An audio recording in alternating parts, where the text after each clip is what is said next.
বানিয়েছিলাম ব্রকলি দিয়ে মাছের মাথার তরকারি।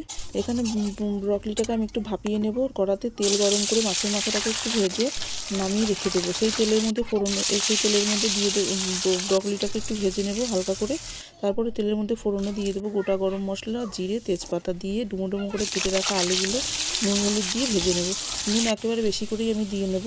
নুন হলুদ দিয়ে আলুগুলো ভেজে নেবার পরে আমি তার মধ্যে দিয়ে দেবো আদা, পেঁয়াজ, রসুন বাটা, টমেটো, লঙ্কার গুঁড়ো, হলুদ দিয়ে একটুখানি চিনি দিয়ে মশলাটাকে ভালো করে কষিয়ে নেবার পরে যখন মশলা থেকে তেল ছেড়ে দেবে, তার মধ্যে আমি দিয়ে দেবো মাছের মাথা দিয়ে দু তিন মিনিট মতো কষিয়ে নেওয়ার পরে দিয়ে দেবো তার মধ্যে ব্রকলি দিয়ে দেওয়ার পরে বেশ কিছুক্ষণ কষিয়ে নেওয়ার পরে দিয়ে দিলাম উষ্ণ গরম জল এই ফুটে যাওয়ার পরে তার মধ্যে দিয়ে দেবো ঘি দিয়ে নামিয়ে নেব।